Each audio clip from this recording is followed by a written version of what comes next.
स्थान पर खड़े हो जाएं। अंतर्राष्ट्रीय गीता जयंती महोत्सव पर 15 मिनट तक गीता के एक अध्याय का पाठ करेंगे।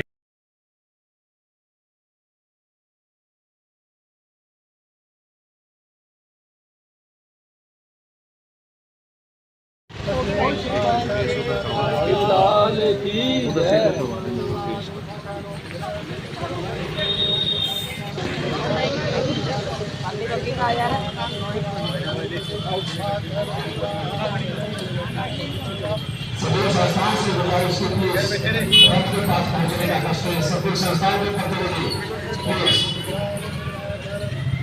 बार-बार सभी को अनाउंस किया जा रहा है। प्लीज संस्थान के प्रतिनिधि सभी से गुजारिश है प्लीज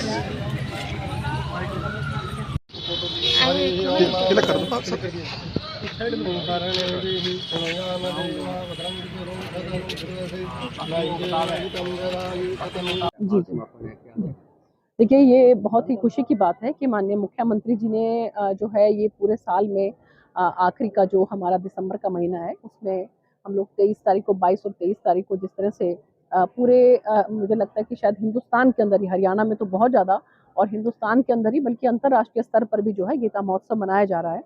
और गीता से हमें जो शिक्षा मिलती है उसके बारे में जो है सभी को बताना और उसके बारे में मनन करना, चिंतन करना ये बहुत ज़रूरी है, क्योंकि आज इतनी ऊहा-पोह की ज़िंदगी है हर हर इंसान की कि उनको कुछ ना कुछ तो ऐसा चाहिए कि जिससे उनको थोड़ा सुकून मिले। तो गीता जो है वो हमें बहुत शांति देती है और हमें बहुत सी प्रेरणा भी देती है कि हमें अपना कर्म जो है वो कैसा करना चाहिए। और इसलिए जो है माननीय मुख्यमंत्री जी ने जो कार्यक्रम यहाँ पर करवाया है पूरे जिलों के अंदर, सभी जिलों के अंदर। तो आज सिरसा में मुझे आने का मौका मिला, तो सभी खासकर जो बच्चे आए थे उनको और भी ज़्यादा अपने संस्कारों को, अपनी संस्कृति को पहचानने का मौका मिलता है। तो मैं बहुत-बहुत इस बात के लिए मुख्यमंत्री जी को धन्यवाद करती हूँ। ये सप्ताह श्री गुरु गोविंद सिंह के परिवार का शहादत का भी मनाया जा रहा है। जी, बिल्कुल। देखिए, 25 तारीख को हम लोग जो है सुशासन दिवस मनाते हैं, जिसमें अटल बिहारी वाजपेयी जी का जन्म दिवस होता है और इसके साथ-साथ 26 तारीख को हम वीर बाल दिवस मनाते हैं। और वीर बाल दिवस जो है, मैं उस बात के लिए माननीय प्रधानमंत्री जी को बहुत धन्यवाद करती हूँ कि हमारे उन साहबजादों को जो है जिस तरह से अब याद किया जाएगा हर साल जो है 26 दिसंबर को, ये बहुत बड़ी बात है और बहुत अच्छी बात है।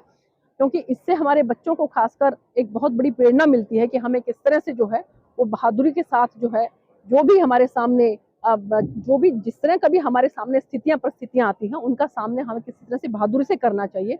तो इसीलिए ये वीर बाल दिवस जो है वो मनाया जाएगा। इस बात के लिए भी मैं माननीय प्रधानमंत्री जी का बहुत बहुत धन्यवाद करती हूँ। एक उपराष्ट्रपति जी का जो मिमिक्री वाला हुआ है।